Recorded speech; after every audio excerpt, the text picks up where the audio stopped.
Hey guys, tonight's episode consists of allegations of sexual abuse and violence, and if that's the kind of thing that makes you squeamish, I encourage you to shut this down. Having said that, here's the podcast.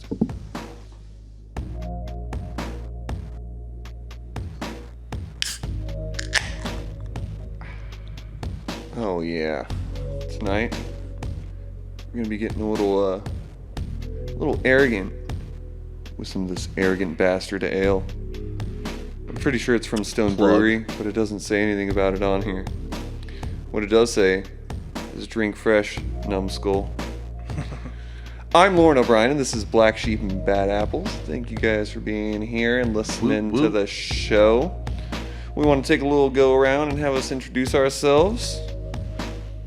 Yeah, thanks for passing me the ashtray, Loren. No problem. Sam, your resident professor of scientific Keep experience. Going. Yeah, there it is. There it is.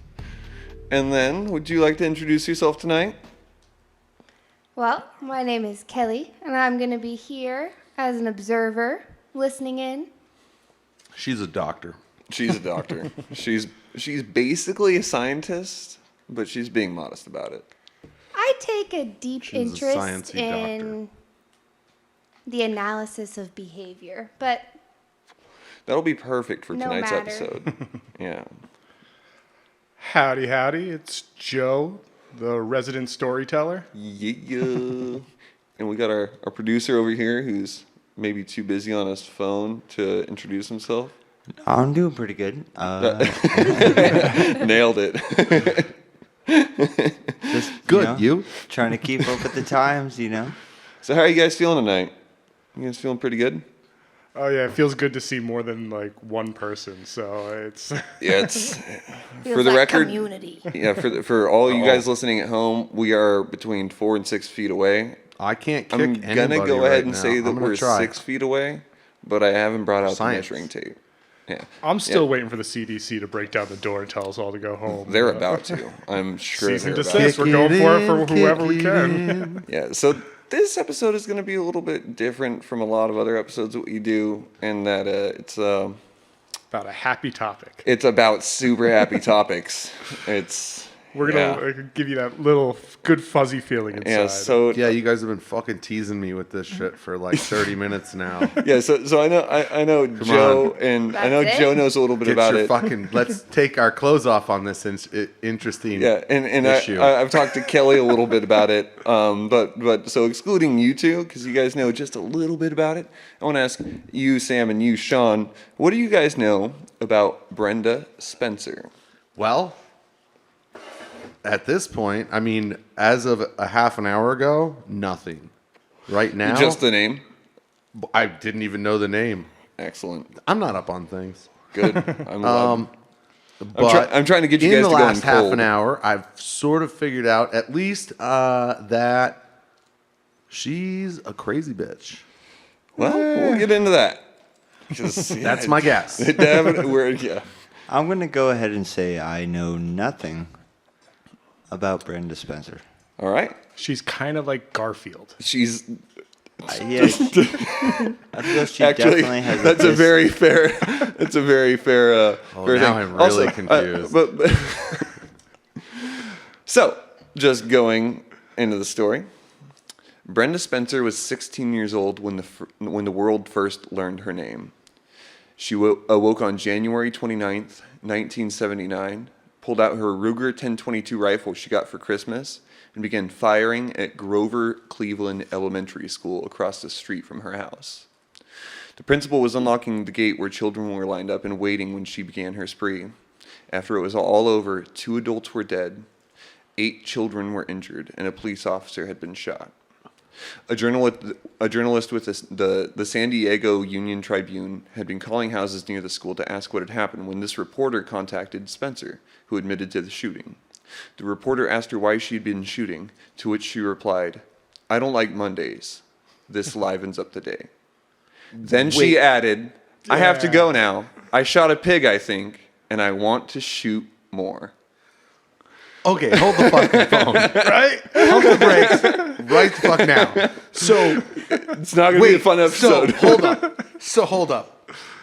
The police were shot. Like a cop A was police, yeah. A police officer was shot. 8 children were injured, I'm guessing, with a Ruger. 1022. 1022. So Yeah. it's a 22 caliber Yeah. Ruger. So, but those things have a bunch of bullets in them. Like you shoot that thing for days. Yeah. And they didn't know where it came from. Not at first. The fucking thing got found out by a reporter. Well, and see, asking questions on the phone. well, we'll get into that a little bit. So, But I is think that the what really- happened? I'm just trying to clarify. let me get into this a little bit more. I think So- the really telling thing that you already brought up was it was a Christmas present. Like that. Again, we're going to get into that as well. So the shooting was only halted when a police officer and a security guard took a garbage truck and parked it on the school sidewalk, removing her line of sight. For 20 or so minutes, she fired about 30 rounds at the students and staff, 11 of these bullets hitting their mark. For nearly 7 hours, she stayed holed up in her house speaking with police negotiators. Quoting Murderpedia's site on her, which is a real site, Murderpedia. It's good. It's a very Quote, well done website. she later also spoke with police negotiators, telling them that those she had shot made easy targets, and that she was going to, quote, and this is quoting her inside the article, she's going to come out shooting. She ultimately surrendered, however, stepping outside and laying down her gun. She was tried as an adult and pled guilty to 2 counts of murder and just a bunch of other assault with deadly weapons charges. On April 4th, 1980, the day before her 17th birthday, she was sentenced to 25 years to life. So she was 16 when she did this. Yep. Yeah. And we got a lot more details to delve into, but yeah, So she was is 16. this like the first school shooter? well, Like student age she's school shooter? touted as like basically the first school shooter, even though there was like a couple of other people that had shot before her. You can find more on the internet, obviously, but she was basically the first world renowned, the most sensationalized school shooter. So I gotta see what she looked like. yeah, and she and we'll also talk about that a little bit. It's very too. surprising. Yeah, yeah. So I'm just imagining like pigtailed, cute girl next That's door. exactly who she is. yeah, and, Right. and so when I started my Window research, glasses. As soon as he said sensationalized, it's like obviously she's going to be attractive because that's yeah.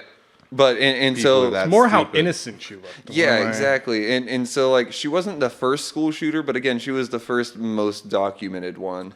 And it was honestly just a huge shatter throughout the entire United States and I think the world, but I don't know enough to really vouch for that.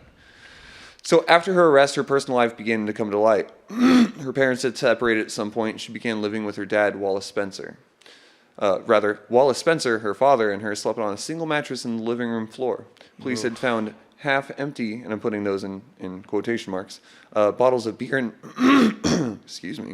of beer and whiskey cluttered throughout the house. At the time of the shooting, Brenda alleged she was on all sorts of drugs, PCP, LSD, downers. And she also mentions that she was drunk on the day of the shooting. The San Diego Union Tribune says that she, quote, suffered from a broken home, an abusive father, drug use, and hostility towards authorities and society in general. She claims her father, as well as the rest of her family, were abusive and neglectful. She even alleged that her father sexually and physically assaulted her, which we're going to get into a lot of this. Oh, he's a I'm just- five-star scumbag. I'm just trying to cover the Yeah. foundation before we continue the story. And Is that a trigger warning? Wait, she No. had Kind of. trauma? yeah, she had trauma, and again, we're going to get into that a little Don't say. bit because it's the story, the shooting is a strange thing, but the events that happen afterwards, well, not the events, but the conversations that happen afterwards are what we're going to kind of talk about, honestly, I'm left with a lot more questions than I have answers, and so again, I'm going to try to take the utmost unbiased perspective as I can on this and kind of lay down the facts. There was a great article by Peter Langman, which we'll talk about here a little bit, and he kind of outlines kind of what I'm trying to follow in the story.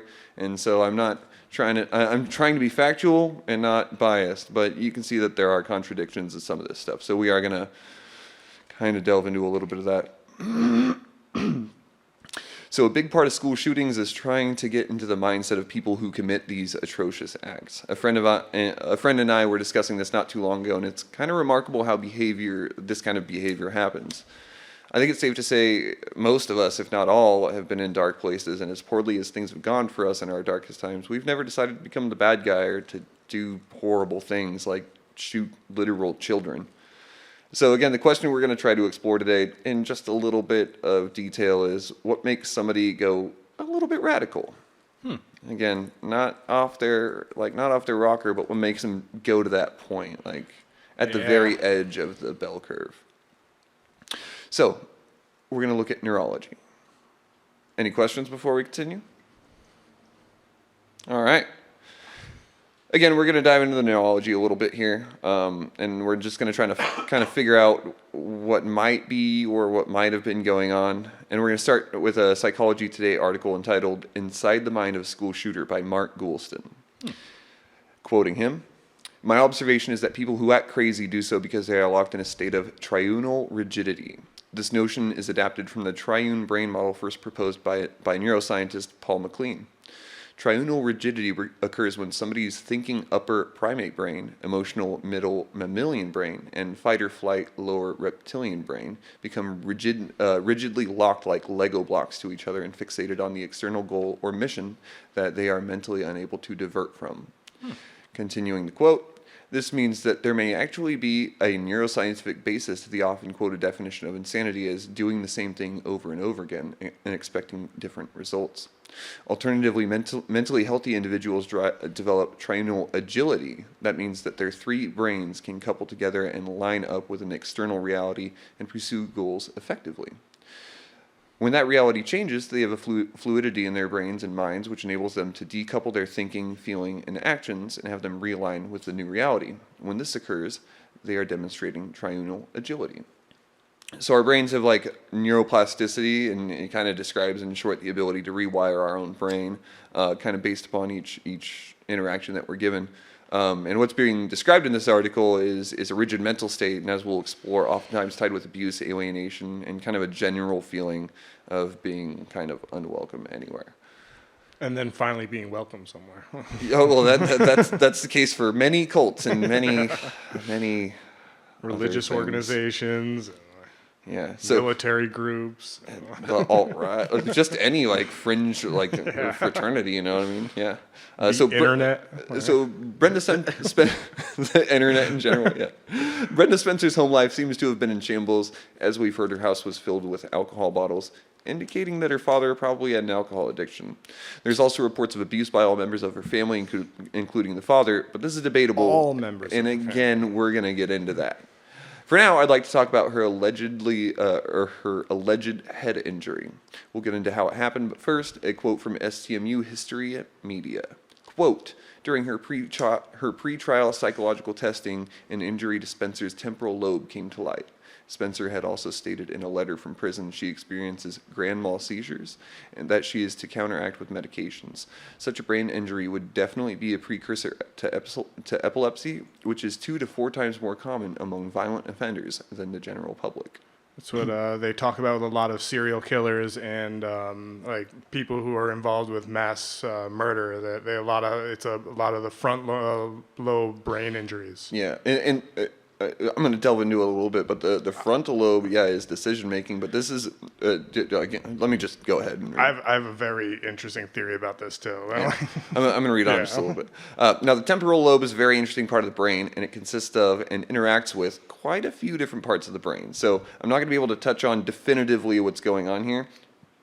So I'm going to kind of address everything in a broad stroke. A big function can be seen in just its location, the temporal lobe. It's near the temple and ear and extends from one side of the brain through to the other side in this manner. Its key function is to process hearing into different categories. Now, process is the essential word because it has structures within it that are essential to forming long-term memories. From Wikipedia, which I know isn't very reliable, but I'm going to go with it. Declarative, or denotative, or explicit memory is conscious memory divided into semantic memory, which are facts, and episodic memory, which are events. And so it definitely, the temporal lobe plays a little role in helping all this come to light. It also interacts with the amygdala and hippocampus, which are part of the limbic system. These parts of the brain work together to form vital conscious memories and behavioral patterns. The temporal lobe does a lot more than just hearing and providing context, however. It also helps us visually recognize and understand the objects around us. The ventral part of the temporal lobe. The ventral part of the temporal lobe plays a role in recognition, from faces to objects to body language. In conjunction with other parts of the brain, it also helps us build sentences and speech patterns, recognize language, and remember verbal exchanges. The temporal lobe works within other parts of the brain to help control and regulate unconscious and apparent automatic reactions, such as appetite, thirst, and sexual appetite. And so there's a bunch of things that the broad term temporal lobe can govern. Well, it plays a key role in auditory, like, sensation and perception. Yeah. So if she did have, some kind of damage to it, then It would play a key role in that. that yeah. would be indicative of, Yeah. And so there's a variety of things that can occur in relation to damage of the temporal lobe, as I've described. Language is a part of that, a key part of that. But the temporal lobe is also where a lot of memories are created and stored, or it plays a big role in that. And damage to the temporal lobe can hinder our ability to retain autobiographical memories as well as create new ones. Damage to this temporal lobe can cause some people to develop addictions, inappropriate sexual behavior, and poor impulse control. They can also develop aggression and difficulty in creating plans or coordinating actions. An injury to the temporal lobe can, in essence, kind of change our personalities, which is where some people may lean in the case of Brenda Spencer. With evidence that her temporal lobe had injuries, we can see that something was and is different. Something happened, something changed, and she shot a school.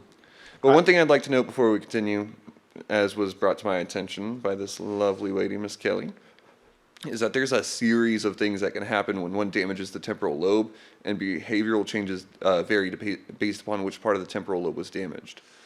It's got a variety of substructures with their own names, so if I had more information about what specific parts of the temporal lobe were damaged, we could kind of pinpoint and make more detailed observations. Nobody's ever bothered to do a Well, CAT and- scan or an MRI. well, on this lady's I head. was Back going to then they ask. didn't. Yeah, did they and as deep scan as her brain? yeah, and as deep as I've been digging for 2 or 3, like it's been 3-4 weeks now that I've been writing this. As deep as I've been looking, the only thing that I've been able to find about this is the phrase "quote damage to the temporal lobe."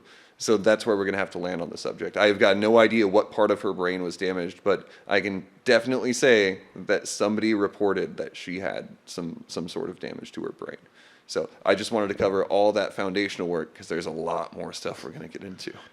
What I always think of when it comes to damaging like any sort of basically any sort of part of the brain is the way that it would like disconnect you from the collective consciousness. Like it's kind of our antenna that keeps us all together, and like, sometimes that becomes staticky, and then you like lose empathy and like. If you look at like a 3D image of the temporal lobe, like it attaches to the top of the brainstem, basically. Like it sits on the outside of your head, but then like there's this part that sort of scoots to the middle and attaches to your brainstem and your hippocampus and like all these like the parts of our brain, the parts of our brain that we associate in a lot of ways to what you're talking about. You know, the top of the spine and the cerebral cortex and stuff like that, right? That's where the cerebral cortex is. Yeah, and that's what you were saying about trianal rigidity. Yeah. And the 3 different brains, and the brainstem is connecting to the reptilian brain there. So they're all kind of coming together. Right there at that point. Yeah, to create the cognitive flexibility. And when you have an impairment in that system somewhere within the emotional, within the limbic system, the amygdala connecting to all of that, you don't know how it's going to manifest. Right, because you have your reptilian brain, was that your limbic system? No, right, your limbic system. The emotional. And then your cortex, right? But like those two things do different stuff. Like your limbic system's what turns you into like a fucking beast person. You know what I mean? Like it'll make you attack something or run away from it. Well, it's fight or flight. Right. Sex, like Right. all of that. And your temporal lobe is got a big to do with like letting those two things talk to each other. Yeah. Right. Well, and it's especially it kind of takes your visual and audio cortex and then downloads them into, as I described, autobiographical data, which is like memories that represent the things that you've experienced. Right. And so damage to that could actually alter those memories in such a way that those memories are falsehoods. Or like cross wires, so like something Exactly. you imagine Yeah. becomes a confabulated memory. Yeah, I'm not sure about that word. I thought I know that it's a was the word, word. but I don't know if that was the right Yeah, word that's for the it. word of the day. Like, Oh yeah, well, you know, Jill, some give us that word of the day. episodes You're right. back, right? So as we'll continue, I'd like everybody to Confabulate. remember who's listening: the absence of evidence is not the evidence of absence. I don't know everything, nor will I claim to know what happened or how it happened. I'm just trying to lead you guys along the same story that I discovered when I started And writing this was a while ago. This It's not was a like very- they weren't really doing a lot of the tests that they should have been doing. And Yeah, and so again, Like like this was the 70s. Yeah. late yeah, 70s. 79, 80. Yeah, and so again, threw her in a mental trying to be institution. unbiased, but you know, I might slip up a little bit. So Don't worry, she's not coming after you. Like, yeah, she's no, not she, gonna let you. we'll definitely She's see still later. alive. We'll Yeah, but definitely. she's not She's listening still to alive. podcasts. Still in jail. Well, she might. I mean, she's actually she was working on radios for a long time in prison. Yeah, so yeah, Oh, we should get her as a guest. I honestly thought about that. So Call no, in. it'd be a terrible idea. No. So we've established all what could go down. happen during a temporal lobe injury, and there's like a lot of different things that this can affect. I want to go over, however, how exactly the injury occurred because there's several different explanations. The first explanation is the first explanation being a story that Brenda describes herself. She describes playing a game in the street with a friend and explains that her head injury came from running into a wall. In 2005, during a parole Wall interview, on the street. yeah, They just Yeah. jumped at it. yeah, just jumped at her. In 2005, during a parole hearing, she described it as such. Do you want? There's two parts here. Do you want to read one of them for me, Sam? All right. Well, so Commissioner. Okay, the record indicates that there's approximately asking me to? 5.5 years. Yeah, I was asking you to. Oh, I You thought could you play were the just being a commissioner. sarcastic No, asshole. you could play. Well, you could play the commissioner. Or you could play the Spencer. Who do you want to play? Hold on, let me just. Yeah, get your mic real quick. Very professional podcast. So you be the commissioner, all right? Okay. All right. All right. commissioner. So in 2005, during a parole hearing, she described her head injury as such. Action. Okay. The records indicate that approximately 5.5 years ago, you suffered a head injury while playing a game at night in the street with a friend. Apparently, you decided to dodge oncoming cars. That's actually bad writing because it was supposed to be approximately at 5.5 years old. Yeah. So that was bad writing. So I'll be Spencer again. We used to play headlight tag where we would dodge the headlights. Okay. Kind of feel like that says Well, I guess you didn't dodge too well. No, Yeah, she's played those games way before that. I ran into a wall. You ran into a wall.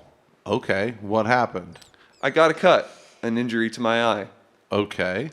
And did you have any problems after that? Not that I remember. Seems to indicate you started having memory loss at that time. Is that true? I believe so. Was there a bicycle accident as well? Well, my father said it was a bike accident. It was an incident of abuse from him. We're going to end the quote there. Yeah. So I don't want to have any assumptions at this point, but I'm starting from that. That would give me the impression that her psychopathy was congenital.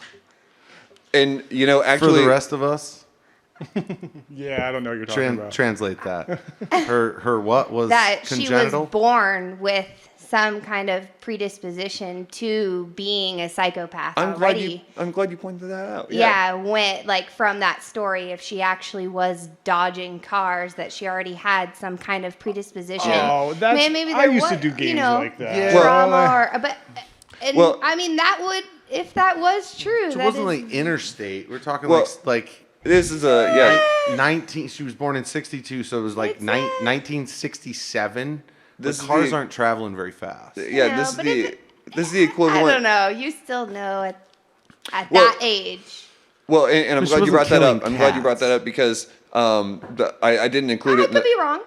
Yeah, I didn't include it in my podcast research, but in I believe her 2009 parole hearing, they talked about that exact thing, where her great grandmother on her one of her sides had some sort of schizoaffective disorder. Her grandmother had the same kind of thing, and her mom is kind of absent from the entire situation. So she which has is- a genetic predisposition, is what you're saying. Right. That's what it looks like, but it's kind of hard to say definitively, just because, like, I mean, Say it in your fancy speech. she's got a predisposition, definitely, but I don't know if that's Well, some affecting of my everything. favorite friends growing up had a lot of head injuries.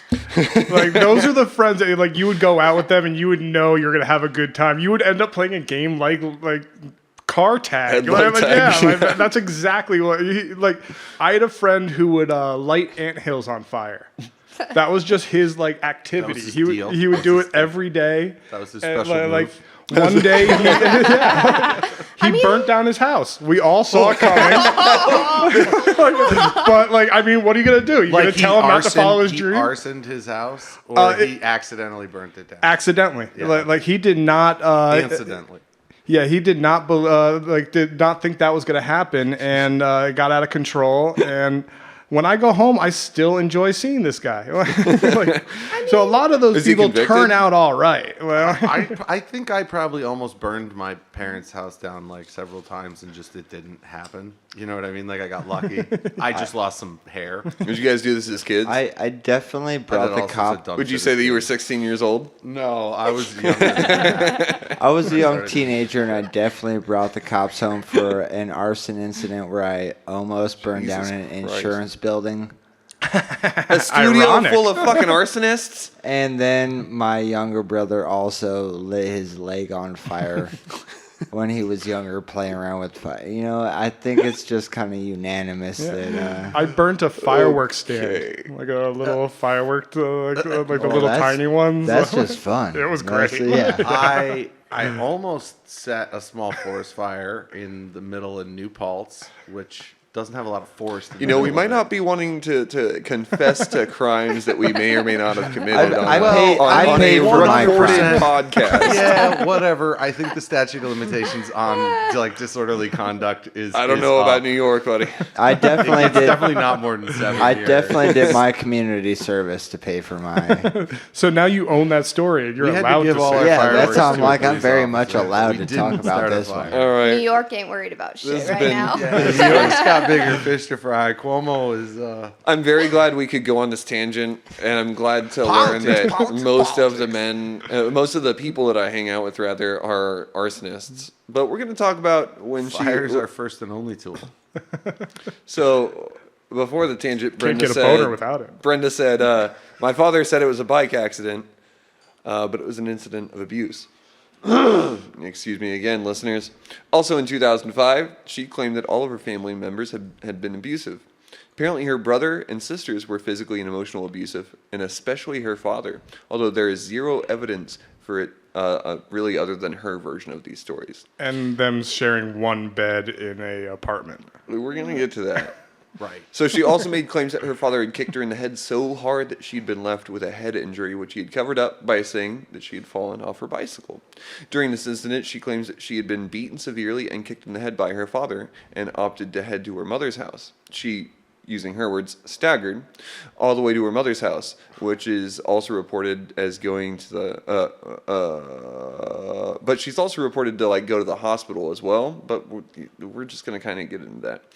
Her mother ended up refusing to take her to the hospital, though, citing concerns about the legal right to take her child to get medical attention. It's super weird. Mom of the year. This story, this story is just She's just surrounded by the just tragic figures. yeah, and this isn't to prove any point, but this is just a little quote. The two houses were within walking distance. However, the inmate's mother, Brenda Spencer's mom, apparently made no effort to contact the children and saw them only when they came to visit her. So from Peter Langman's article, which I've talked about, Sorting Out the Contradictions, he says, quote, "So this extreme abuse and neglect that characterized Miss Spencer's childhood caused her to develop severe depression, suicidal tendencies, and chronic complex post-traumatic stress disorder." Still from his article, Spencer claimed that even though her injuries took, that though her sister took her to the hospital, the examining physician never bothered to ask her how she was injured. The problem is that, according to other members of Spencer's family, this incident never happened. The description quoted above was given in 2009, more than 30 years after the fact. Back in 1979, not 2000, Long before Spencer made any allegations that her father had kicked her in the head, Eric Hart interviewed her family members. Hart was not investigating the allegations of abuse because no such allegations had been made. In the course of his conversations with Spencer's mother, brother, and sister, however, they all mentioned the bicycle accident.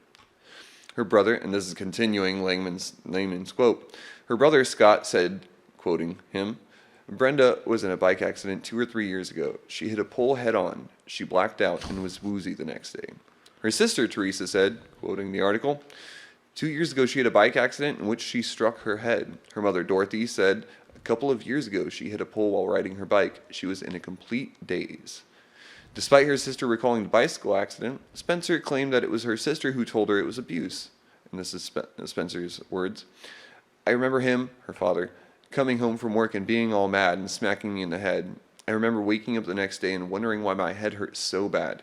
And that was when my sister told me that he had kicked me in the head. Ending Brenda's quote. Still continuing Langman's article, Spencer apparently took a real incident and twisted it to make herself a victim.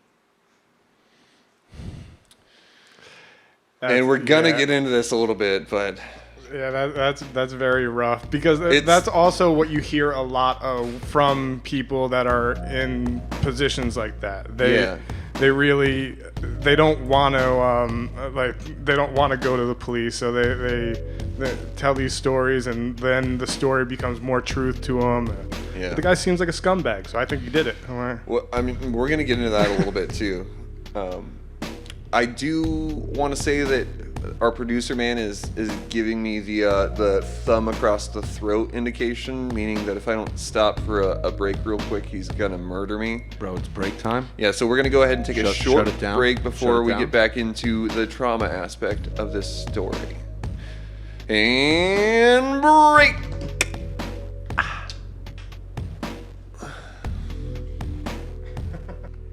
Thank you for listening to Black Sheep and Bad Apples. Please remember to subscribe, like, or share on our YouTube channel, Black Sheep and Bad Apples. Or find us on Facebook at Fourth Corner Music. Fourth Corner, bringing you music, podcasts, and more from Hayfork, California. Come on down to Bill's Used Masks Emporium. We have medical grade to handmade grade with in-house financing available. No credit checks, no worries. Drive home today with your used mask from Bill's Used Masks Emporium. It only took me one time to realize insurance. Do you know better in hindsight? Then sign up today, for it only took me one time to realize insurance. The United Waterfowl Corporation. United, we fly together. What you know about that? That's all they paid me to say, so what you know about that? And the Fuck Hobo Johnson Foundation. One day, we'll get your attention. Thank you for listening, and now back to a little bit more of Black Sheep and Bad Apples. So, I do want to address something when it comes to abuse and crimes. Families have a way of sticking together. They kind of share a single story that may or may not be true because it's kind of a clan, like a family unit kind of thing. So what Brenda describing about the alleged abuse may be the truth, especially if everybody in the family was given the hush-hush order. It's equally likely that this abuse may have been contributed to the divorce of her parents. Perhaps Wally was an abusive man, her dad, who frequented the bottle. This may have led to the wife, Dot, to leave. Like a douche.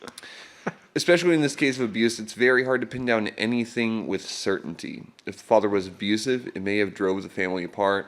If such were the case, the family would feel despondent and powerless about having lost her children, and perhaps her inability to provide for them. And that may have given her a sense of like impotence and despondence during these years. This would be exacerbated by the fact that she would have felt powerless to prevent any further abuse at the hands of the man that she knew was committing these crimes. There's plenty of conjecture that we can go through, but it's hard to judge. It's just a hard thing to judge one way or another. I'll judge. So I'm not fully sold on the abuse story, but I could tell you that I can easily see how possible it is that Brenda wasn't listened to when she was describing her abuse. I can also see that 30 years later, Brenda may be doing exactly what Langman theorizes. Perhaps she's seeking sympathy and just like creating stories. On the contrary, I understand that these things are difficult to discuss, and it may be so far repressed in one's memory that it's hard to remember the details.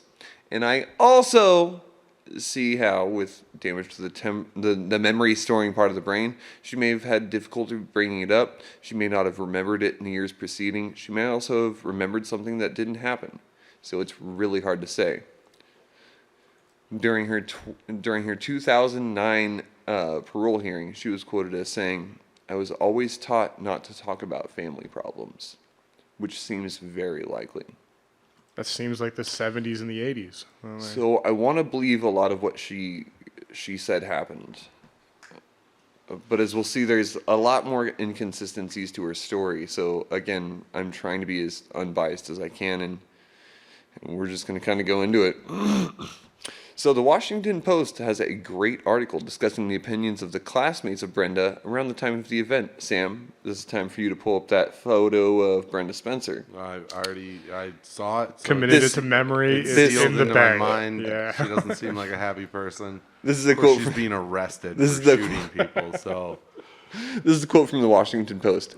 Quote, "She was just a very weird girl," said Terry Sizemore, a senior at Patrick Henry High School, Quirky. where Spencer attended classes as a junior.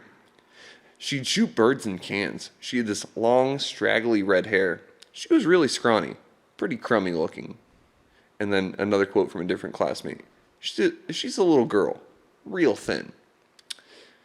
So she was a small, lonely, quiet girl who loved guns and movies and shows on war. She'd But be no- my best friend. Nobody really thought anything about that at the time. Yeah, and it's crazy because in a lot of her descriptions, it discusses that she was into like war movies. She really Yeah. liked strategy and like World War I, World War II stuff, and she just really kind of enjoyed the typified hero commando kind of person. Just walking down like the railroad track, just shooting cans and birds, acting like Stand By Me. Like, I Yeah. love her. Yeah, I mean, Not as much as Squeaky, but like that's a whole nother topic. she shot children, so I don't think you should love her. Although, send her a letter. Well, yeah, nah. Maybe see if she reciprocates I feelings. don't love her care. mind. So I do want to paint a picture before we continue. I especially want to paint a picture for the people who were born more recently. The late 70s was a completely different social landscape than what we have now. Although there had been shootings and bombings, there were several people that I spoke to who lived around the time that said that they didn't really think they were in any danger of shootings. That was kind of a wartime thing. There had been very few shootings prior to Brenda, but even after her shooting, it seems like the general reaction was like a, quote, 1 in a million kind of thing, like a bad egg.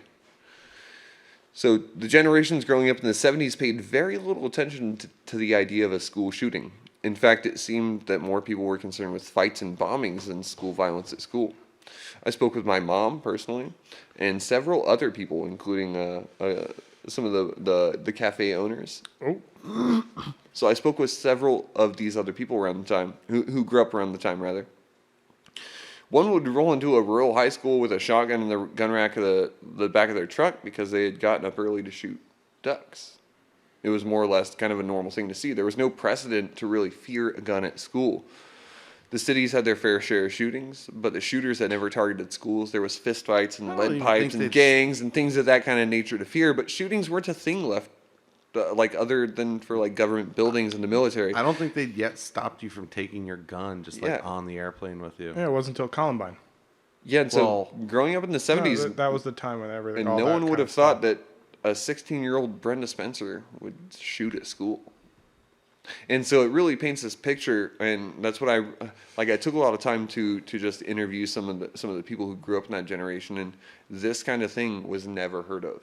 This kind of thing was just a very strange, nuanced thing that all of a sudden emerged out of nowhere. Which we now, as 30-something-year-olds and 20-something-year-olds, we all know that this is the most common thing in the world now. It's the most common type of shooting other than American foreign policy. Jesus. Yeah. And so yeah, and so Wow. this whole thing was like, it's weird to us now that people shoot schools, but you have to really, what I'm trying to emphasize with that is that it was extremely strange. That was the safe place. Somebody was psychopathic. Yeah. Now we're gonna get into Broderick, quote, Brent Fleming. Brent. So getting back to Brenda's story, it was common to find her by herself, as she was reported to not really have any friends at school. She did, however, have a friend, That'd be me. Broderick Brent Fleming, who was her friend outside of school. She actually would confide a lot of things to him, which you'll find in some of the articles that I've discussed earlier. I gotta see what this guy looks like. You can't find anything about him. That's what pisses me off. There's nothing you could find about him. So there's a They didn't report have from the Facebook shooting. pages back then. Like not everyone put their pictures online. Well, especially if you were the friend of the shooter. Like, you know, This is a thing that not a lot of people know about. And This he's is also got hidden to the he's also main got public. a little rap sheet that we're going to talk about too. So she would actually confide a lot of things to him, Brent.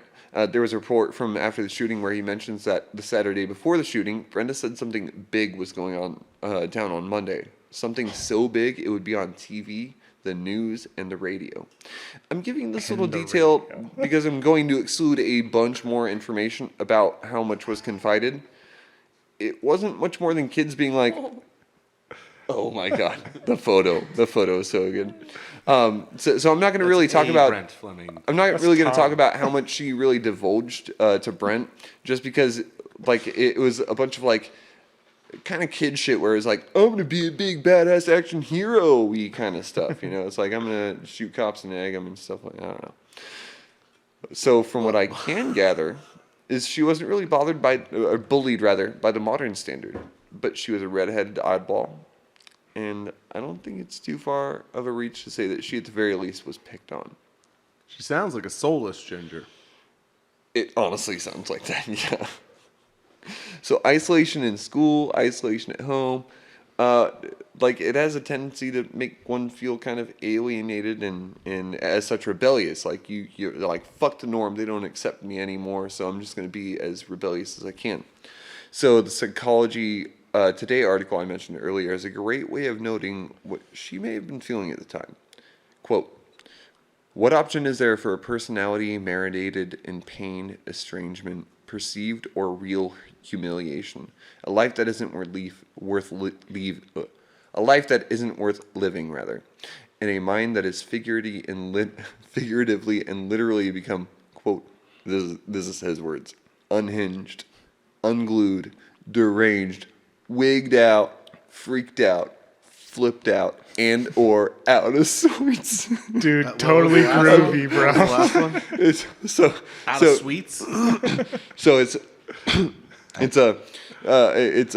unhinged, unglued, deranged, wigged out, freaked out, flipped out, and or out of sorts. Out of sorts. I just want to point out real quick, I'm putting up a few photos of Brenda Spencer on the podcast, so you can kind of get a visual of some.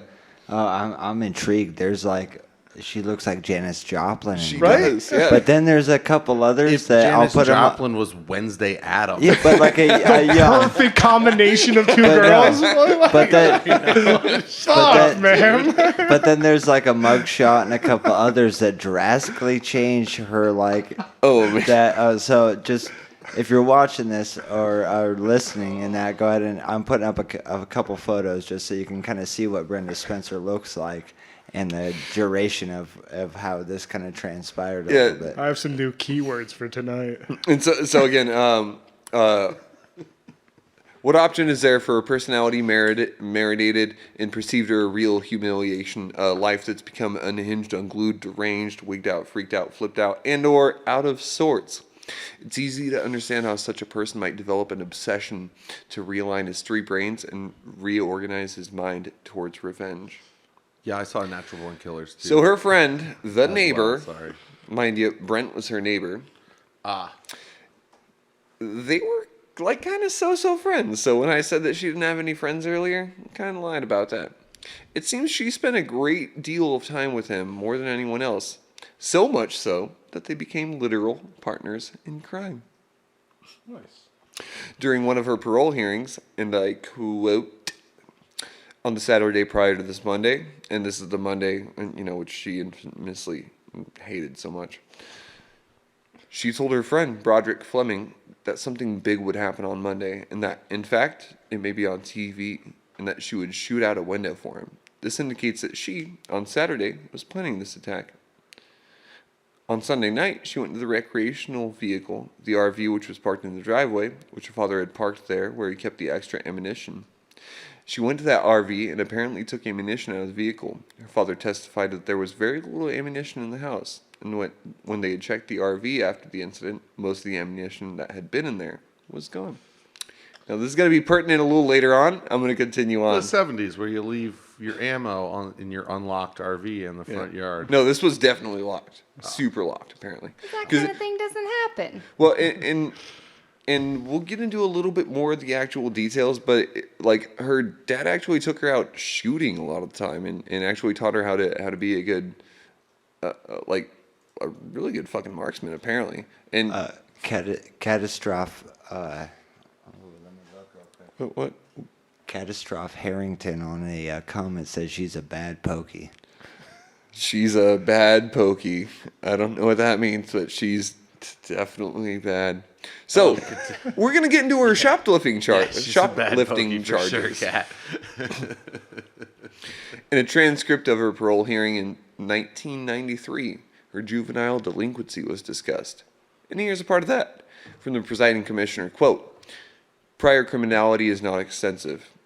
And actually, I'm going to stop the quote for a second because I want to let you know that the 1993 and I think it was 1999 versions of the parole hearing, they were just terrible at recording and transcripting everything. And so you're going to hear a lot of indiscernible or inaudible stuff like that. And I'm going to try to parse it as best I can, but I'm going to skip over. It was I'm the just 70s. Everyone was drunk, Indeed. including Yeah. the stenographer. I knew their goofy calculator language is bullshit. Yeah, and so, again, from 1993, quote, "Prior criminality is not extensive. In one case that someone instructed, 06-22-75, so this is 4 years before her crime, a petty theft offense was handled and inaudible by Alcahome Police Department.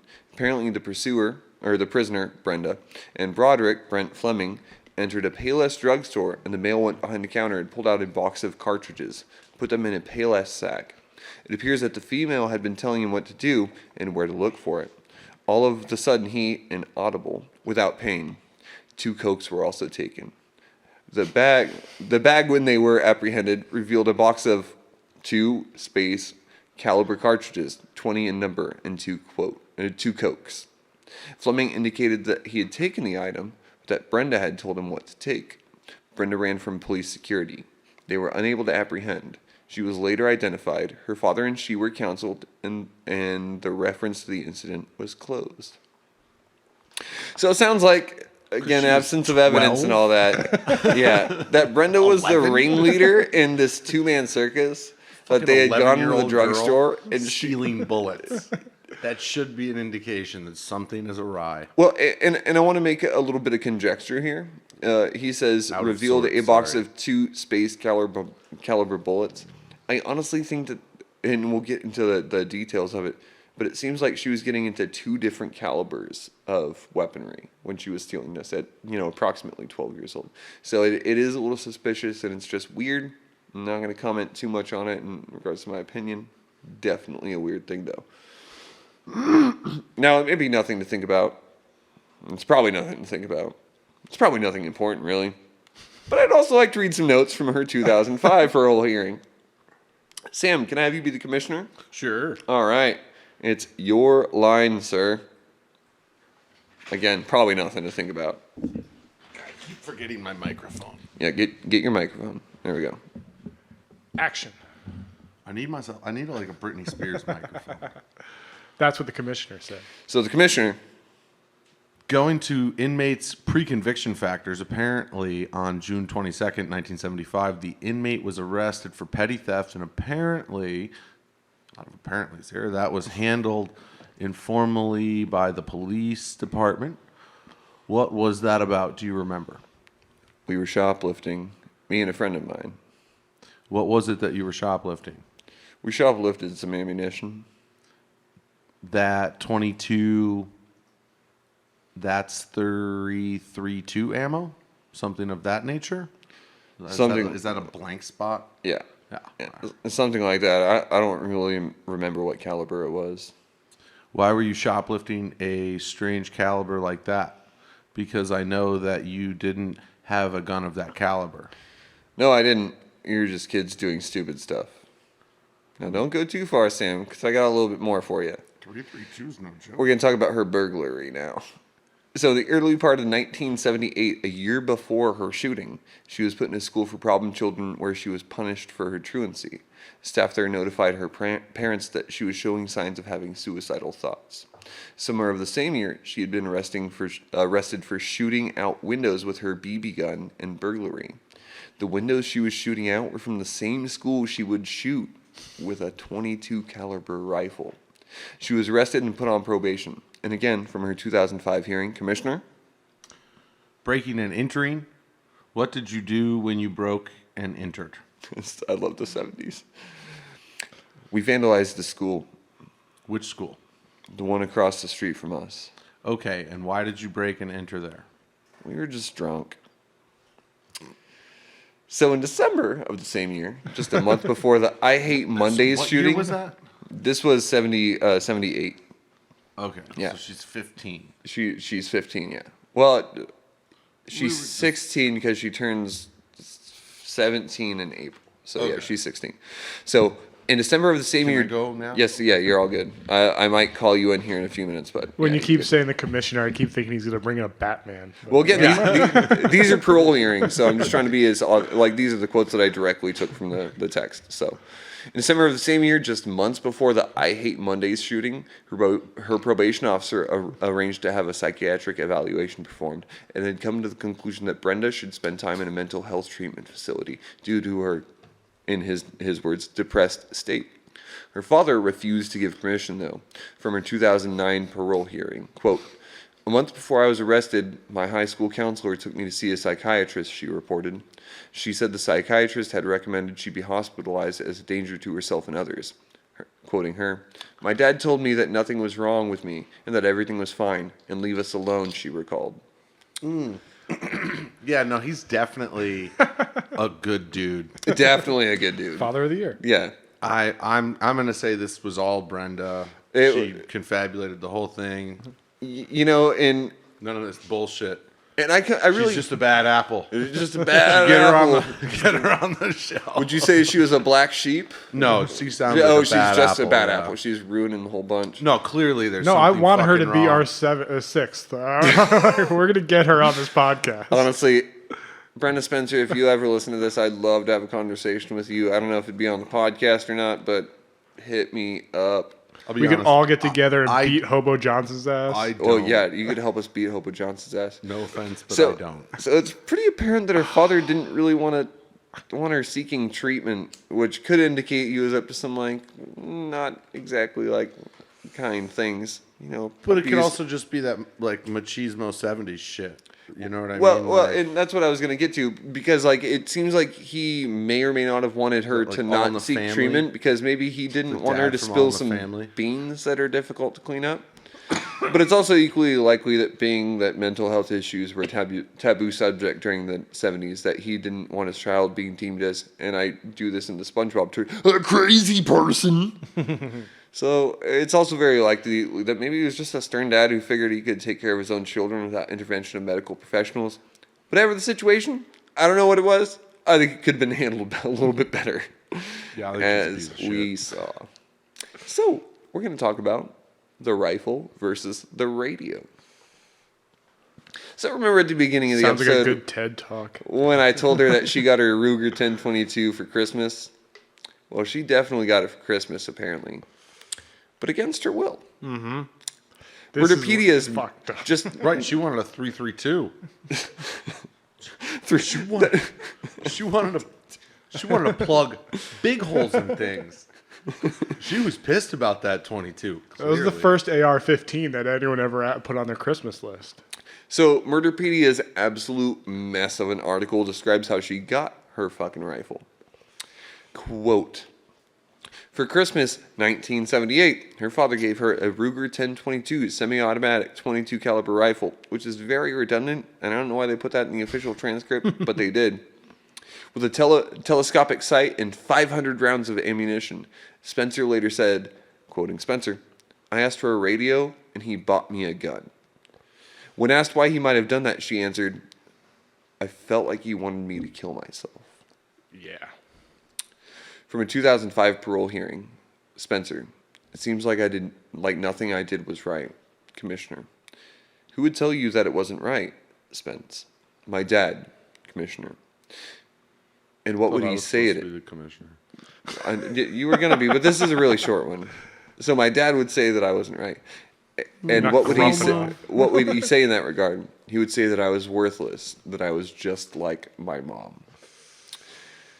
So bear in She mind, knows how worthless her mom is. So, and honestly, this is where like a lot of this story, I thought I knew what was going on, but I got into a lot of this stuff and like You went down a rabbit hole. I deep dove into this and I have no idea where I stand on it. got a rat hole. I've got opinions on everything, which we'll get to, but either way, it's a very fucked up situation. All right, let's dive in. So here we go. Bear in mind, she had gotten into trouble a few months prior for being truant and for shooting with a BB gun the windows out of the same school that she would later terrorize with her Ruger 1022. Well, that's just her turf, though. She just lives across the street from it. She's always around that area. She's not gonna take a bus anywhere. She's a poor little girl. Yeah, Boy. but we also have a contradiction in this situation. During her 1993 parole hearing, her actual lawyer said this, quote, she appeared to resent a lack of closeness within the family. She had spoken of the hope of getting a gun for Christmas, but there was no indication of significant violence, and she seemed pleased with the family outings.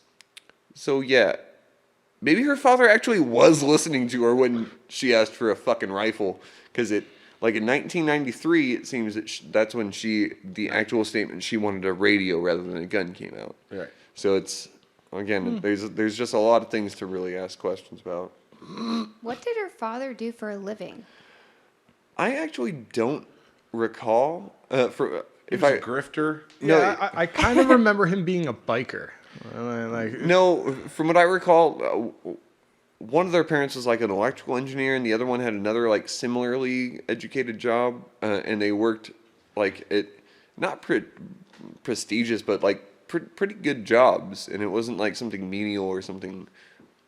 Just despondent. But again, I don't really recall, and I could be wrong about all of that. Again, if you guys are listening as the audience and I'm wrong, please correct me. Send us a comment. You know where If we are. I'm wrong about anything, don't correct me. I don't care. I'm not Joe gonna read actually can't emotionally handle it if you correct him. So them. Well, just, no, I can't read. just correct him. So it's well, a whole. It just doesn't work. I didn't know that. Yeah, it's fine. What? So you've never learned how to read? No, like there's like books on tape, and I'm all good. Yeah, hook I on could phonics go by is good. shape. So in the 2009 parole hearing, it has a really interesting dialogue, which we'll refer back to here in a few minutes, but here's an excerpt of the transcript. Sam, I need you as commissioner. Batman, Joker's at it again. Okay. Shut up, Joe. Okay, all right. This gun was a gift Yes, from who? my father. Sorry, whom? My father. And I've seen different things. On one report, your father was a caring man and all this. And then when they asked if you want to talk about your father, you tell them, get screwed, or however you said it. Yeah, air quotes. Yeah. In your paperwork here, it indicates that your father was not as good a man as they indicated. No, he liked to keep up appearances. Like everything was fine in the house. So again, we come back to this little thing that might indicate that maybe there was a lot of abuse. I know families who suffer a lot of abuse tend to keep it within the family, and so it's like one way or the other. It's really hard to judge like what's going on. It seems like, again, it's really hard to talk about these kinds of things 30 years later. But again, like the temporal lobe thing, When like you got a brain injury, yeah, exactly. I don't know. Like I just don't know, and that's why I'm trying to prevent it factually. So we're going to talk about back in those days, you didn't talk about that kind of stuff. Yeah. That was a big thing back exactly. then. Yeah, it was very taboo to have a Yeah. mental health disorder in the 70s and 80s. So Brenda said that he liked to keep up appearances, and that's our next section. So everything was fine in the house, and by all indications, it actually seemed like it wasn't untrue.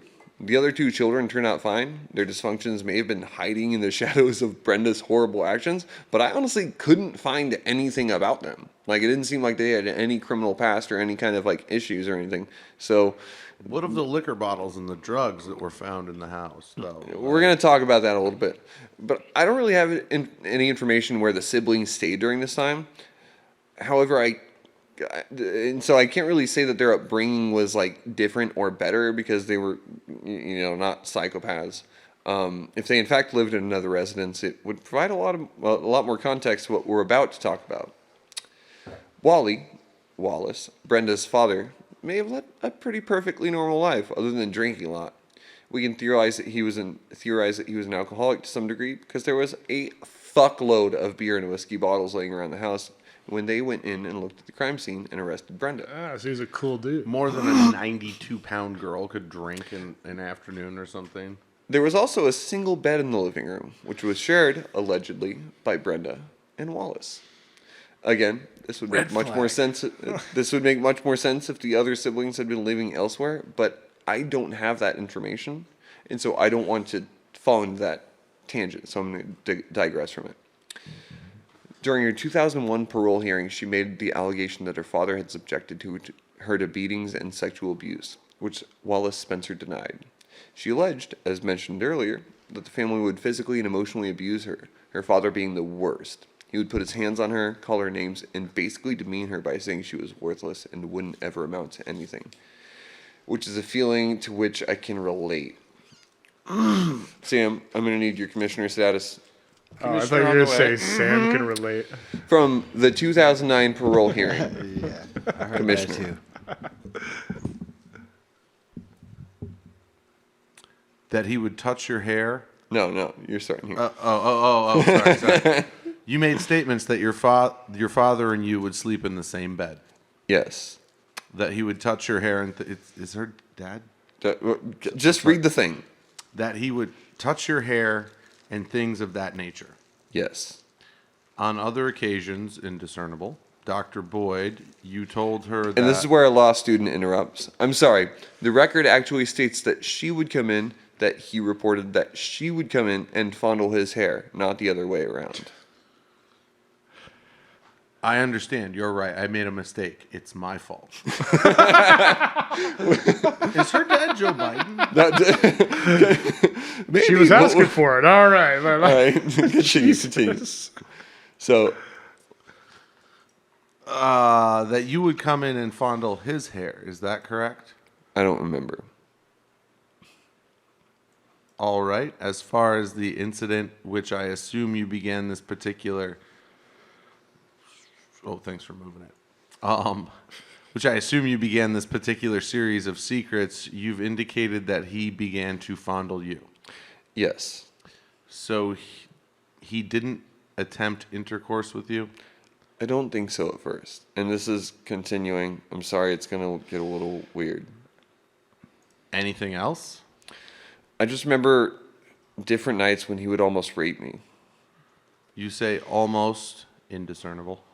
It was like that, like he did. I don't understand. Like he would touch me inappropriately. I don't know how to say it.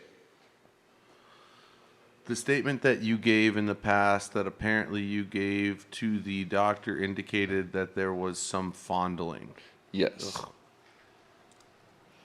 Okay, and did that lead to digital penetration? Meaning fingers. Right. Yes. I figured it out. And later to intercourse? Yes. So are you now indicating that there was actual intercourse service? There was, I guess you could call it sodomy. Oh. Okay. I have no reports whatsoever in regards to any individual who has interviewed you to indicate that. So now you're indicating that it was only sodomy, only Continue, please. indicating that it was only sodomy or it was intercourse and sodomy. So there was no intercourse? No. Now, I didn't want to include that, but it's really pertinent for what we're about to read next. We're all adults. We could deal with that. But I wish Sam would stop winking at me during the whole thing. So I talked earlier about the likelihood Gonna get the that gimp Spencer suit. Wallace was basically a normal guy who may or may not have had a problem with alcohol. If he didn't have a problem, he left his house extremely fucking dirty during the time of the shooting. And I brought up earlier the allegations made against him by Spencer. And although the actual accusations came quite a few years later, our next part may suggest that something fucking weird was going on, other than all the fucking weird stuff. The Daily Mail wrote an article covering one of her parole hearings, and I'm quoting the Daily Mail. In 2001, Spencer accused her father of physically and sexually abusing her and forcing her to share a bed with him. Her claims were treated with skepticism, given the fact that she had never mentioned them before. Yet her father, who died in 2016, was by all accounts a very odd man. Oddest of all, he married his daughter's 17-year-old prison cellmate and brought her to live in the house from which Spencer had shot at the school. They later had a daughter together. The cellmate looked so much like Spencer, even local police officers believed that Brenda had been released early from prison. Spencer's absent mother, Dot, claimed she suspected the father and daughter had an unhealthy relationship, but insisted she could not afford a lawyer to fight for custody. What the fuck? It's so wild. Wow. It's just like Ernest Goes to Jail. It's What the It fuck, Joe? What the fuck? again, this Dude, what the fuck? it's hard, but these are the fucking God. it's the most cringe-worthy thing about this fucking pot. Like, when I was doing my research, I honestly was kind of like, she's probably a little off her rocker. But I read that, and I'm like, now I don't know what to fucking think. Like, there is definitely some terrible things that have... She's definitely off her rocker. Yeah, for but, sure. I mean, definitely that. Well, that's what. There's a whole nother Why is another reason. Yeah, there's another big thing in this whole thing that we haven't even touched upon. how much is it nature? How much of it's nurture? 50-50. Yeah, and I'm going to get into a little bit more of that. I think for the time being, Mr. Producer Man, we're going to... Are we at our mark? Because I feel like we are. Yeah. Hey, Mr. Producer. So we're going to take a short little break, and we're going to get back to the end of this podcast. which Garfield, Dun, Tale dun, of Two Kitties. Yeah. It's going to be a whole lot of fun, guys. So, break.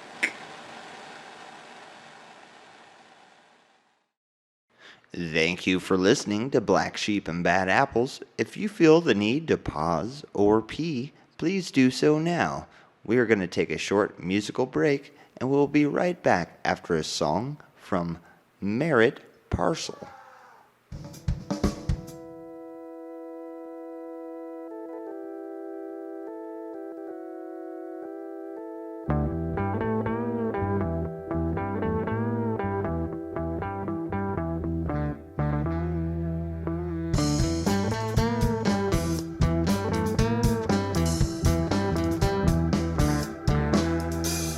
One more time and I will do all that you think I'll do. Why won't you be with me?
Welcome back, guys. And What you've been listening to has been Merit Parcel, brought to you by Fourth Corner Productions. Who are those guys? Bunch of rock stars. They're Pretty just awesome. They're always touring and always doing all this crazy stuff. Super humble, Merit though. Parcel. We do want to mention what was his name? Apocryphy. Sean, what was his name? Cat Harrington. Catastrophe Harrington. Yeah, Catastrophe Harrington. Thank you for listening, buddy. Yeah, we do. I do want to go through a couple comments. Let me scroll through them here real quick because they did enlighten me. It was humorous for me to read these. Here, Yeah, so let's go through those before we continue with this awful story. And I'm gonna go from most current to To least current. To least current. Yeah. So it's gonna start from now till back in time. Nope, she's fucked up and she's crazy. Who's he talking about? All I want for Christmas is a Desert Eagle with a cop killer bullet. Jesus Christ! Are we inspiring hate? I don't want to do these episodes anymore. And now she looks like Wednesday Addams meets Janis Joplin meets Joe Dirt. Yeah, Which I can't argue with the pictures I put up there to look at. There's the mug shots to her, like, nice Janice. She looks like young and innocent and cute. You're just like, what? And Did you put up what's the wrong most here? recent ones, You though? look cool. And then you, Sad. I didn't want to put up the most You recent got to put up ones. the most recent I'll ones. get 'cause there with those. It was a Cat- little disturbing. I was like, wow, you really went a whole different direction there. As the producer, I'm ashamed that you haven't I'm put up getting there. her older. I'm saving a little bit. So, Kat made me think of this. We lived together. We were roommates like 20 years ago or whatever, and we had this other roommate who was this really fucked up chick named Shauna. And like, They're always named Shauna, aren't they? like this chick had like put like Faces of Death posters up in her room and stuff, right? She was not okay, and there was definitely some weird shit with her dad, who like came over and partied with us one night, and it was fucking super awkward. Cats, you remember that shit? It was super fucking awkward. But no, it's not Wednesday Addams, who is somehow like weirdly dark and sweet and innocent on some level too. Like she's a murderess, but she's also innocently murderous. Murderous. It was Shauna and Janis Joplin and Joe Dirt all rolled up into one in that photo. There was one that comment chick that was weird. that we were talking Feel bad about. for It was like Ted Bundy and Eileen Wuornos, and it got me thinking. There's a great book by Eileen Wuornos called Eileen Wuornos in Her Own Words, and it was the whole time she was on the run, she had a really good friend like her. Keeping a diary or something? Yeah, well, she would send these letters to this guy, and this guy made this whole book of all of Eileen Wuornos' letters. Oh, fuck. About the time she hooked up with the lead singer of Foghat and like all these very interesting things. Well, we're going to have to get these documents and just expound upon them a little bit in the podcast. Much like Yeah, it sounds like a great idea. Anyway, what we're going to talk about next are some of the things that Peter Langman thinks that are lies. So if you guys remember, like Brenda Spencer either had this wild, awful life, or she had a very large imagination. And so the article I discussed earlier in this episode, Sorting Through the Contradictions by Peter Langman, is actually really interesting. I encourage all of you guys to go read it. It's kind of apparent through like the way that he Probably won't. Just saying. yeah, it's very apparent through the way that he describes things that she probably had a tendency to lie about some things. But his article cross-references many of the things she said and uses the timelines of the parole hearings to help him understand when things occurred. So I do want to note there were several reasons given for Brenda to have been shooting at the school to begin with. Sometimes she claims she began shooting at the school because she, quote, wanted to die. There were other claims that that suicide by cop was her intention. She furthers this by saying her intention was to shoot the school, and thus the police would arrive. When she shot a police officer, they'd have no other choice but to shoot back. Got to go outside for that shit. But going back to the beginning of the podcast, y'all remember when she said during the interview with the reporter before she was arrested? Is this the Garfield moment? I'm going to remind you guys again. Here's her quote from the Union Tribune. "I have to go now. I shot a pig. Or rather, I have to go now. I shot a pig, I think, and I want to shoot more." So I personally think Brenda was totally within her right mind. I think Brenda was aiming for cops and children, and I think she meant to do harm. I can't speak of whether or not she was trying to commit suicide, but I honestly think she's been telling more lies than truths. And so we're going to discuss some of these a little bit, guys. So we're going to talk about commandos versus blue and red jackets. She often discusses how she had no idea what she was doing, how she was drunk out of her mind and on drugs. She also described seeing hallucinations the morning of the shooting and that there were, quote, commandos running towards her house. She claims that, as a defensive attempt, she began shooting at them. But yet again, she contradicts herself in 2009. Mr. Commissioner? Yes? So tell us, what were your hallucinations? I was hallucinating people running up at the house. Was that before or after you got started? Started shooting. Before. So you're having hallucinations, but you decide to kill yourself. Mm-hmm. You can't kill yourself, so you open upon the schoolyard across the way. The only thing I was concentrating on was getting the police there so that they could shoot me. Well, Good job. Yeah, I fucked it up. 1 second. Well, you could have shot out one window of the school, and the police would have come. I didn't think of that. Now, thanks to the Union Tribune reporter, we know there's a little bit more to the story. And in the 2009 parole hearing helps us with some interesting quotes. Did I move too soon? Yeah, it did. Just a little bit. And it's a long one this time, too. Love. Batman, it's the Penguin. So, you're going to start here and go to here. Okay. Yeah. Some of the things that were said to the negotiator, she advised me that there was no reason for it, and that it was just a spur-of-the-moment thing, and that she thought it was a lot of fun seeing people being shot en route, meaning the children at the school. During her phone call with the reporter from the San Diego Tribune, the phone call in which she spoke her infamous phrase, she also allegedly told this to the reporter, "I'm going to stay here a while.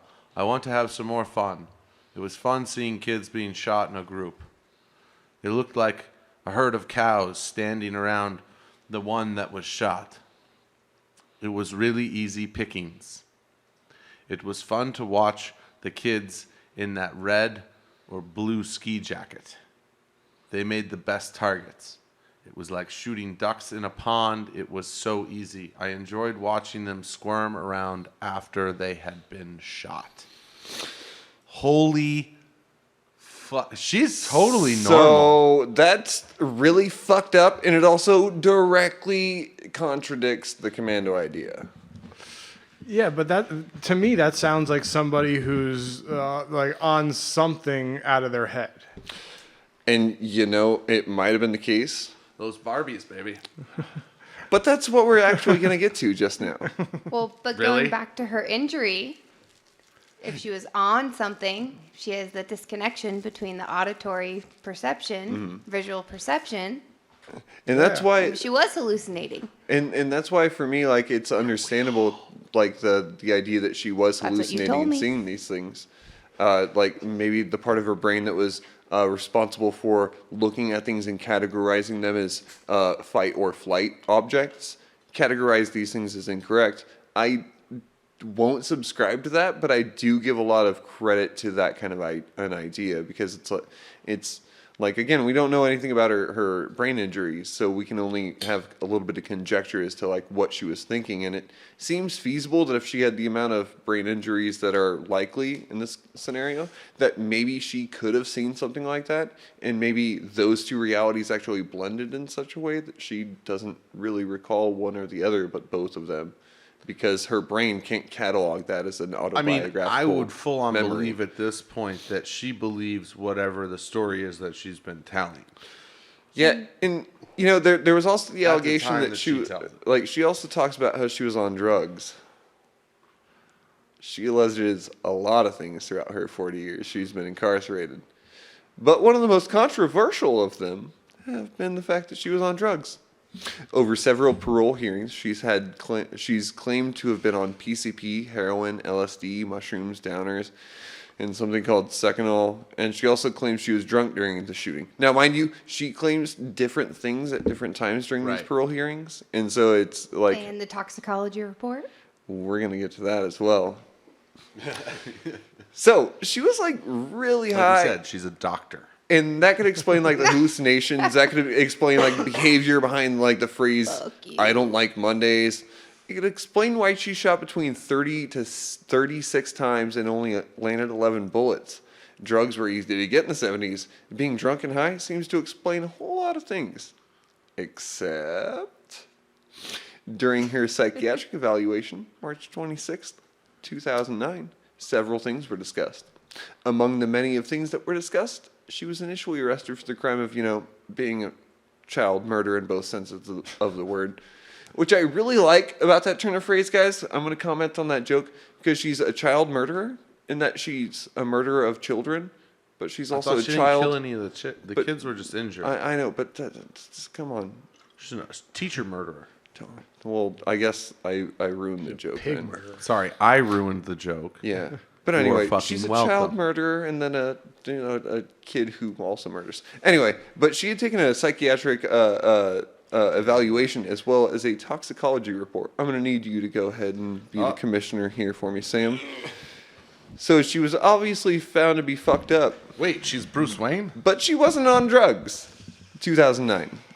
Oh, now I'm Deputy Commissioner Williams. What Yes, state sir. is this in? This is in California, This took place in California. San Diego. Yeah. Okay. So just you're the Substance commissioner. abuse. It's indicated here that by the time you were in the 7th grade, you had been using LSD, PCP, and heroin. Yes. Okay.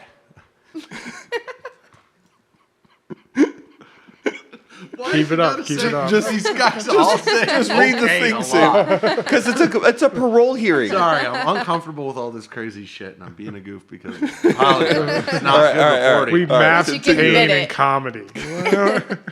Okay. And he does note here that while you were maintaining that you were under drugs at the time of the incident, the toxicology screening came back with 0 toxins. Okay. He also noted that you indicated, bro, you've been sober for 30 years. Yes. Okay. Substance abuse. It's indicated here that by the time you were in the 7th grade, you had been using LSD, PCP, and heroin. Yes. So that's where Okay. we're going to cut down that. Thank you, Sam, for commissioning. Bruh. Yeah, that was a great San Diego accent, by the way. So Brenda get a claims taco to have been doing drugs for a long time before the incident. And at one point, she talks about consuming just literally an ounce of PCP during a week or two. Yeah, fucking right.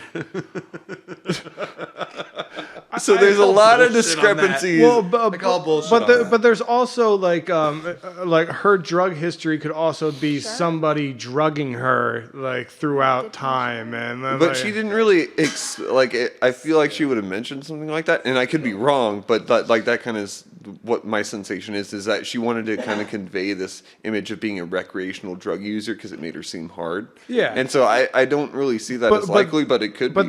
that's just to get her reputation up. And, Yeah. and in actuality, she was 16 when that happened. So if she was doing that all those drugs like throughout her life. She was a 12-year-old doing PCP. Like if that was probably happening, good for brain her development. well, Definitely. and also like she was probably getting it from her dad. You know, that's not a far-fetched idea. It's the 70s, nearly the 80s, but yeah. You have one kind of slow daughter. You put her in a room, an apartment with just one bed, and then she's found with a bunch of drugs in her system, or saying that she had a But history they of drug found use. no drugs in her system. The toxicology Yeah. report said But- nada. But like Said literally PCP nothing. and LSD, like they don't stay in your system long. But she also reports, and this was like directly after they arrested her, they did this test on her. And so, but it also reports that she didn't have alcohol, she didn't have marijuana, she didn't have anything in her system. But years of repetitive abuse with those substances and a figure that's abusing you at the same time. Like look at MK Ultra. It's a very similar to you break someone's like personality down, and then you build up like someone who eventually snaps and kills a bunch of people. We're gonna have to touch on that a little bit more in another episode. Oh yeah. Because what I So do now want she's a to, fucking sleeper agent. what I do want to say No, but about a lot of What I do creeps wanna- use Chill those out. systems. What I do want to say is, so Brenda, she really claims to have been doing a lot of drugs for a very long time before the incident. And at one point, she talks about consuming. Oh, I already read that part. But her sister kind of tells a different story. Her sister, after the shooting, described her as a big talker, saying that she would always make plans to shoot or egg cops or, things of the like. She really just wanted to fuck with people. And though she acknowledged Brenda as being, like, she had been a pot smoker, Teresa, her sister, also had this to say about her. Quote, she would also brag about taking heavy drugs, but when she described their effects and what they looked like, I knew she was not telling the truth. Smoked some catnip once with a bunch of friends after spending $20 per gram for it. Oh, that was oregano, bro. Wasn't even So, catnip. being objective, we have Thanks to for the also $20. examine like the drug tests themselves at the time. And I delved into as much as I could about the 70s and their drug test. But it's like really unbelievable to discover any kind of like information about how effective they were at the time. And since I can't provide any like expert opinions or observations, we're just going to have to like parse the information we have. What I can say is that perhaps drug tests weren't as accurate during the 70s as they are now. But the technology has existed and been improved on since 1933. So it may or may not be a perfect science in the near 80s, but it's, I think that it's pretty functional for what it is. And in regards of her not testing positive for anything, we can also talk about the possibility of false negatives, where a test will show negative results even though they're it should have been positive. There could also have been corruption in the laboratory, like an improperly stored sample or expired chemicals. There could have also been like a procedural mistake that rendered the data inconclusive. And there's like so many reasons that a drug test could come up with zero positives that it's really hard to tell. But thing what we that I can always say learned is is the if- most likely thing is that she didn't have any drugs in her system. That seems the most likely. There's also a thing of her, maybe she's coming down from drugs, or maybe she's having a psychotic break from like not having these substances and having it like be a common thing in her life for years, and then like it's stopping and like. Well, you she can imagine- definitely had a psychotic break. Definitely had a Whether or not psychotic it was break. because of drugs, that's Heard. pretty clear. Yeah. Yeah. Well, and I understand what you're saying, but also like if she was on the amount of drugs and the variety of drugs that she like kind of said that she was on, she was doing a lot of marijuana, and so that would have at least tested positive. Marijuana. Doing the Marijuana. Sorry, I said it weird. Call but it yeah, like it is, son. Reefer. the devil's lettuce, jazz cabbage. That damn jazz cabbage ruining But our like, children. I grew up like like books. tricking drug tests. Like I was on probation for a long Little time. bleach on and- your fingertip, man. Well, Oh, my yeah, whole thing piss is in a like cup. you just drink a ton of water, then it always comes back as a false positive. Well, a and she false did have negative, 6 right? hours hours between the time she was shooting little kids between the time that she stepped out of the building She might and have got had arrested. a plan. She might have had a plan. Like that doesn't sound infeasible. Like I think her plan was she needed to get out of her house. Like she needed to leave her house, and like whether it was jail or whatever, like she knew if she was staying in that place, she would eventually be murdered, and so she was getting out of there. That's I don't have any documentation for that, so I can't say anything one way or another. But Yeah. I'm making judgment calls. It's a shots in the dark, bro. So, I'd also like to argue about the premeditation of the shooting. So her neighbor, Broderick Fleming, told police and investigators how often she'd mentioned shooting pigs or egging cars, as I've mentioned before. Nice. She seemed to talk really, really big, as her sister already said. This is an indication to me that she wanted to be taken serious. She shot a bunch of people. She was a She wanted serious power person. and she wanted control. Perhaps because she felt that she had none. She also had gone to a store with her friend Broderick and instructed him to steal ammunition. For what purpose is lost to time. After the theft, she was shooting out windows of the school across the street from her house with a fucking BB gun. Her and Broderick had also broken into that same school and vandalized the fuck out of it. Yeah, I used to do shit sort of like that too because I was angry. She reminds me of my friend like- Kate, and we that's used like to do the something you exact do when same you're thing. angry. But there's also the issue of the 500 rounds of ammunition that had What? been removed from Wallace Spencer's RV, which was parked in the driveway of the house. Wallace noted that there had been little ammunition stored in the house, and that they had stored it in the locked RV, which is presumably what they took on their outings to the gun range.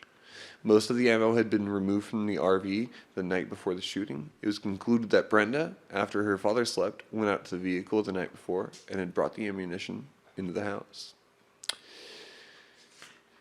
So we can see that she was a child with some sort of mental health disorder. Her father had kept her from mental help, trained and supplied her with a gun for Christmas. And between what stands as alleged abuse and the social isolation in her big talks and her priors, we can draw a line making the decline of Brenda Spencer's mental health, or perhaps her behavioral reactions to that mental health issue. So, like, you can see that she started off as, like, being kind of fucked up, and then she, like, broke into a school, or maybe I think she did the robbery beforehand, and then she broke into a school and started fucking shit up, and then she just shot a bunch of kids. You can see like this really sharp decline. And Yeah, the first two things are very, they're innocent. they're more I've done juvenile. plenty of the, exactly. It's hard to have, because like it's hard to not think of all of our past with those. The third thing does not connect with the other two at all. Right. I didn't really like the kids I went to high school with. At no point in time was I ever gonna like walk into my school and like shoot anybody. You know what I mean? Like that was never an option on the table. I was on a hit list in high school. I don't know what that means, but we could talk about it. Somebody wanted to kill me at one point. His name was Andy Bates. And Andy Bates, I love you, man. I'll talk to you later. I talked to him. I haven't talked to him in years, but like, I talked to him at that point. Andy Bates. Yeah, Does he have a middle name? I don't think so. Maybe Master, something like that. But Fair enough. he was a good guy. We got into a weird fight at one point. okay. Maybe we'll do like a fights we got into in high school episode. Later down the line, it'll be really pathetic. Yeah. So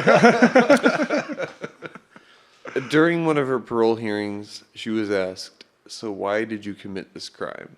To which she responded, "Because I want to die." Conclusion: the story of Brenda Spencer is it's a story that has so many facets that it's hard to just truly understand. It's apparent from the shooting she was a very disturbed person who had a lot of issues at home, and I don't really have any definitive answer as to why one would commit such a heinous crime or why they would target children. And I can't say it was strictly She was a child. mental health issue either. Teenage impulsivity may be to blame for it to a degree, but again, I don't really have any definitive answers. What is self-apparent, though, is that Brenda Spencer made very poor decisions. She was a child monster, and she shot children. If you ask me, I think it was a case of maliciousness. That causing harm to another individual was her only way to find a reprieve from the powerless life she was leading. What's more, I think she may have used drugs recreationally, but none were present in the house or in her system at the time. So I don't think she was hallucinating, nor do I think she was, quote, out of sorts. I believe she was in her right mind with a perfect understanding of what she was doing. There's a lot of factors to look into when dealing with any mental health issue, and what I've covered tonight is just many of the factors that can play into extreme violence. What I've gathered over this episode is that there's just too many factors to point one out and say, there, that's the reason. Well, I'm not going to argue that for sure. No, I guess like what jumps to my mind is that like on some level, all the Brenda Spencers of the world are both the victim and the victimizer, in that they had things happen to them that were beyond their ability to control, and they also did terrible things because of that or related to that were very much so their own choice. And that's like the question of justice. You know what I mean? Like, where's the justice in the thing? You know, as a culture, we're pretty obsessed with that. Even though that's one, there's nobody for that one. There's not much. Yeah, it's hard to. There's not much justice. Everyone's a victim in it. And it's hard when it comes down to like it being who's up against the wall. Well, and it's right. It's he said, she said at a certain point, and that makes it incredibly more difficult to pin down any real details in any part of a lot of these stories. If you just take the facts, from the thing instead of like any, you know, whatever your opinion of the facts, what they mean. Her mom totally absent. Mm-hmm. Her dad married her fucking prison. Her cellmate. And her cellmate was how old when that happened? She was 17, apparently, when they met. I don't know any more details. Okay, so, like, super fucking weird. And this chick shot up a fucking school and killed 2 people. Well, don't forget that kids. the cellmate and the dad moved back into the house where she shot the school from. Whoa. Right, okay, so... But just take those. Imagine that first day where the dad walks over and he goes, yeah, this is the window where it happened. All right, this is my bedroom over here. You'll be staying here. Oh, wait, it's just one room. It's so bad. So just take those 3 things that we know to be true. Yeah. Regardless of the transcripts and the who he said, she said. Yeah. Regardless of that, if you just look at those 3 things, it's really obvious to me that something fucking totally fucked up was happening, whatever it was. Yeah. Right? And we're never going to know what it was, but I think we can all agree that there was something really fucking wrong going on, and it had been going on for that kid's whole life, and it turned her into a monster, and there's no going back from that. And that's just like the shit end of the stick for some people. And, and there's not, what do? You just have to remove them from society. And it's like removing the allegedly part of everything. It's like no matter what had actually happened, despite how like bad one may or may not be able to exaggerate it, something fucking happened that was bad. Doesn't matter how bad, something bad fucking happened, and this changed the entire trajectory of this person's mindset. And again, like my personal opinion is that teenage impulsivity played into it a little bit, where because something I left out was that her dad left at 7 a.m. and was supposed to take her to school or something to that effect, and she was like, no, I'm not feeling good, I'm just going to stay here. Mind you, the night before, she had brought all the ammo into the house. And so when he left, she pulled her gun out and started like there's never once shots. Been an impulsive school shooting. Every single school shooting that has ever occurred was a premeditated thing for sure. You can't disseminate like impulsivity between like her potential temporal lobe damage as well. Well, you what I don't just mean have to say the- is like impulsivity is like, I should buy a boat. And then you go through the long process of finding and buying a boat. Like sometimes impulsiveness is something that's a little bit more than just, I'm gonna put this lollipop in my mouth. I'm gonna go and you know, like, I think Well, that the there's a little bit impulsive- more to the impulsive act than just, I guess to me, the impulsive thing would be like, oh, she's walking down the street. She's got a gun in her pocket. She had no plans to kill or shoot anybody with that gun. She was walking by a school. Some kid was screaming. It annoyed her. She pulled out the gun and started shooting. That's like impulse. yeah. Well, they When also you steal talk. ammo out of the fucking RV and tell your dad you don't feel like you're going to school, that's premeditated. And she Yeah. was conscious, like you said. She was fully It's a aware. fucking kid. It's a Well, cat. but- I mean, I- that's what I think. I think she was conscious, but I don't think she was in her right mind. Well, they talk about a big thing of schizophrenia, which is in her family, is invasive thoughts, and that's a very big invasive thought. Like that I can see that exact thing playing out that way. Like, What do you think's going on, Kelly? Well, I mean, and your thoughts are not necessarily your actions, right? Like you can be outside of your thoughts. And it definitely is a combination of, I mean, it's multifactorial. It's the trauma, likely a genetic predisposition, everything encompassed together.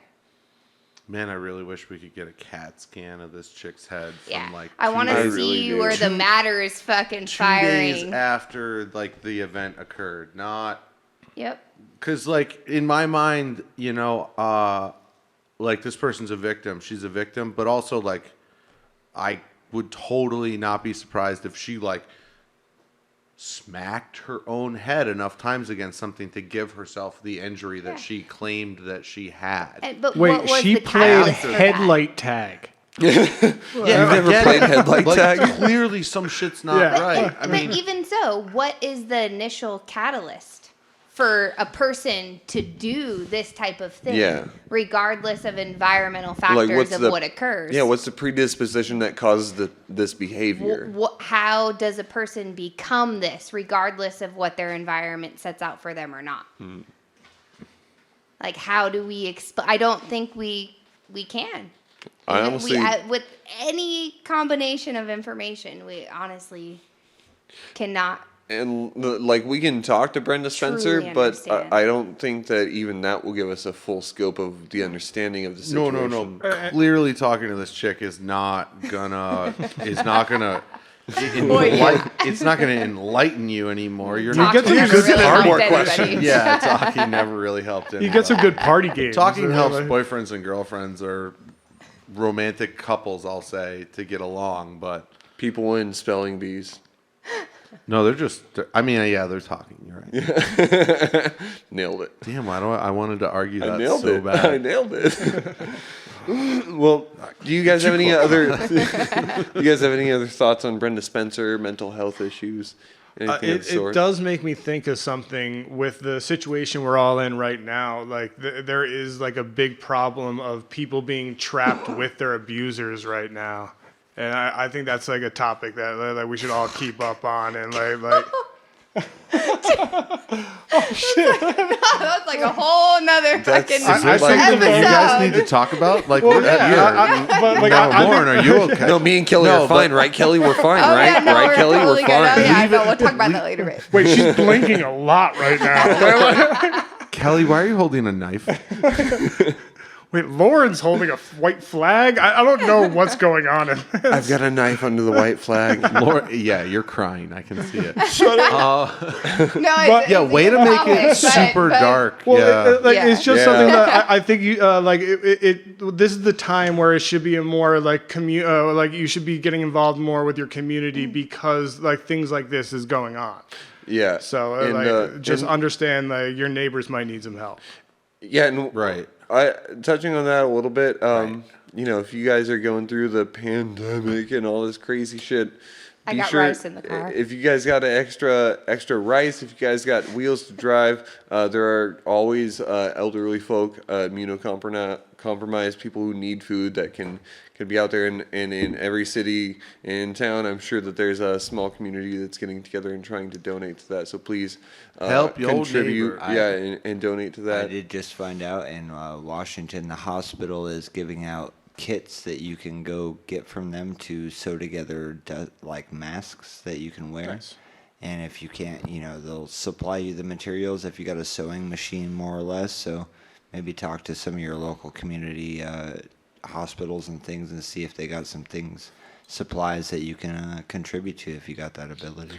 Yeah, for sure. But keep your eye out for Bigfoot, since a lot of people aren't like hanging out right now. It's a good time to like see him. I know. Yeah, around. you got like pumas on the I'm not streets gonna in lie. South I America. thought I You might got have had a ducks Bigfoot sighting attacking in the woods the other day. colonies of humans. He's gonna come out All now, right. man. Well, we've been quiet for a Well, while. thank you guys for sticking around for the podcast. Sorry, it's been such does it a have to dreary. end? Oh, it does, and it's a dreary episode. Don't I'm gonna apologize warn- for being real, man. No, but what I am. Yo, gonna I'm say, sorry he apologized no, to you guys. No, what I am going to say is next week is going to be a little bit Oh more. wait, we never more- talked about the Hold I up. hate Mondays thing. Well, I just want to Come say. on. Next, It's not over. all right. All right. Just tell me what's Look, going on. everybody said encore. it- All these people are listening. They want to hear more. Right? I forget. It would've been It was better a if you certain were- band. They've named a song after Brenda Dude, Spencer. they wrote a Yeah, fucking they song. fucking wrote a song. Yeah. like, we never Why even are we brought that talking up about once. that? Are we gonna B-rolls. be rules? This is that Anyway, deep dive shit, baby. yeah. So the producer is telling us that we are out of time, and as I was trying to tell our group in the studio, this is our night, and we're done. I'm Loren O'Brien, Mr. Sam. Thank you for being here with thanks us. for listening in. Lauren, thanks for having me. Miss Kelly Posner, thank you for contributing. Glad to be here. Wait, you have a Thank last name? Yeah. Joe. Kelly was Joe your last name. First name Sasquatch. Doctor. No, Joe Exotic. Mothman. Oh, Joe Exotic. Yeah, man. yeah. All right. To you So it that's is. Joe Exotic. Thank you for being Keep here, exotic buddy. in your heart, Yeah. man. Mr. Producer Man. Stay yeah. exotic, Close us Joe. Stay exotic. Thank you for another podcast at Fourth Corner Studios here. Look. Independent podcast, music, Plug. arts, and entertainment. It's Best gonna get studio in darker the next building. week. Yeah. It's gonna be way darker. Thank you for being with us. Hey, Fork and the world. Bye. Wham, wham, wham, wham. We're out. Hey guys, I used the word impulsivity when talking about Brenda's reaction. I wanted to address that I actually meant impulse control rather than impulsivity. Impulsivity describes like eating too many candies after Halloween, but a lack of impulse control discusses the idea that one can't stop an idea once it's put in motion. I just wanted to clarify. Here at Black Sheep and Bad Apples, we would like to officially endorse Fuck Hobo Johnson! Fuck that motherfucker. Hashtag fuck Hobo Johnson.